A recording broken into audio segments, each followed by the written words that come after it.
Hey everyone, welcome back to Corporate Decoder, the place where we uncover the secrets buried in corporate filings. And today we're diving into a SPAC, a special purpose acquisition company called Helix Acquisition Corp. Third, these SPACs, they're like these shell companies that go public first and then go hunting for a real business to buy it.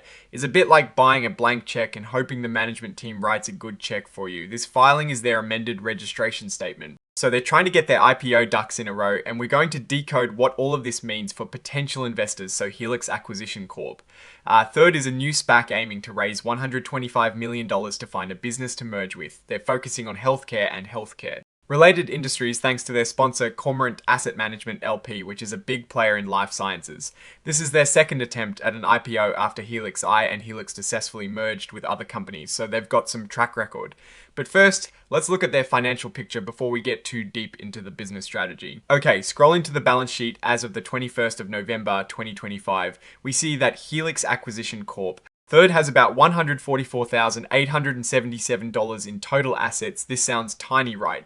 But remember, this is before they've actually raised the money from the IPO. The bulk of their assets will be cash held in a trust account to ensure investors get their money back if a deal doesn't happen. The liabilities are also quite small, currently at about $140,359, mainly owed for offering X. Hence, that means their net worth or shareholders' equity is just around $4,518. It is pretty much a brand new company with minimal operations so far. Now let's check out their operations for the period from the 10th of September 2025 up to the 21st of November 2025. Their net loss is $20,482. The financial statement shows us that the weighted average Class B ordinary shares outstanding are 3,125,00. This means their basic and diluted net loss per Class B ordinary share is a negative $0.01. This is typical for a company in the formation stage, with no revenue of course. Now let's talk about the founder shares. These are the Class B ordinary shares issued to their sponsor Helix Holdings through LSE for a very small amount of money, just $25,000 for nearly 3.6 million shares. That is about $0.007 per S-share compared to the $10. Per share public investors are paying. This is a huge deal because it means the founders and early investors could make a massive profit, even if the stock price drops significantly after the merger. This is a major source of dilution for public shareholders, and it is something we always flag. Looking at the statement of operations for the period from the 10th of September 2025 through the 21st of November 2025, we see the formation and general administrative expenses were $20,482. This is really just the cost of setting up the company and getting ready for the offering. Now let's talk about dilution. This table here spells it out. This is the core of what public investors need to understand about a company like this. This table shows the dilution to public shareholders based on different redemption scenarios. For our IPO at a $10 share price without any redemptions, the pro forma net tangible book value is $7.68. This means right off the bat, there is a dilution of $2.32 per S-share. And if we look at the percentage of dilution to public shareholders without any redemptions, it is 23.20%. That is over a fifth of your investment potentially gone just on day one because of the structure of the deal.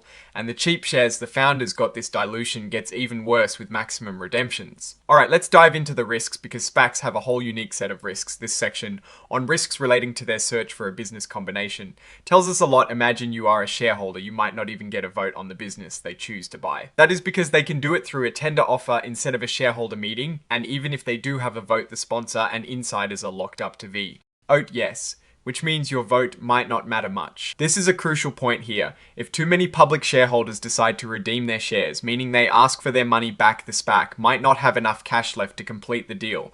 This makes them less attractive to potential acquisition targets and could even scuttle a deal. This is another big one. If they can't meet Nasdaq's requirements after the merger, they could get kicked off the exchange, which would severely limit how easily you can trade your shares and make them much less liquid. Here it is again, this nominal price paid for founder shares compared to the IPO price. The filing clearly states that even if the merge target performs poorly, the sponsors can still make a substantial profit because they bought their initial shares for next to nothing. This is standard SPAC talk, but it is a critical risk for public investors. Let's briefly touch on the sponsor. Helix Holdings III LLC is their sponsor, and it is run by Bihua Chen, who also founded Corp Asset Management. LP, the sponsor, is getting 3.5 million founder shares for just $25,000.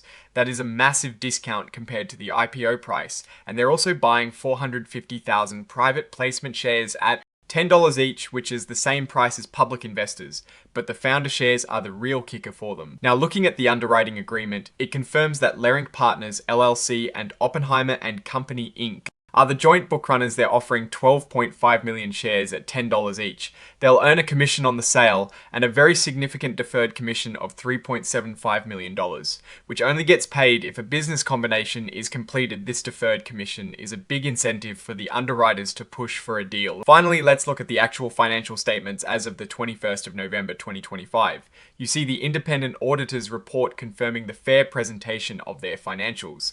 But remember, these are early stage financials with minimal activity before the IPO. So what is the story here? Generally, these SPACs are high risk, high reward vehicles. Helix Acquisition Corp. Third has experienced leadership in the life sciences sector, which is a plus. Their main story is the hunt for a business to merge with, and the financial structure reflects that the heavy dilution from founder shares and the incentive for the sponsor and underwriters to get a deal done are the key takeaways. You are essentially betting on the management team's ability to find a good target and execute a successful merger.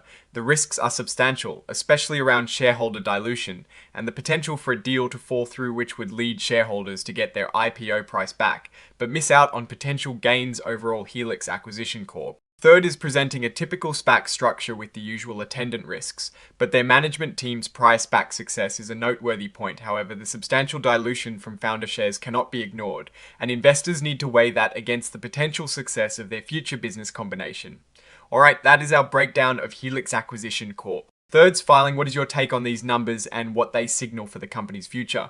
Drop your thoughts in the comments. If this analysis was valuable, hitting that like button really helps, and subscribe for more deep dives. Don't forget to check out the Discord in the description. Thanks for watching. See you next time.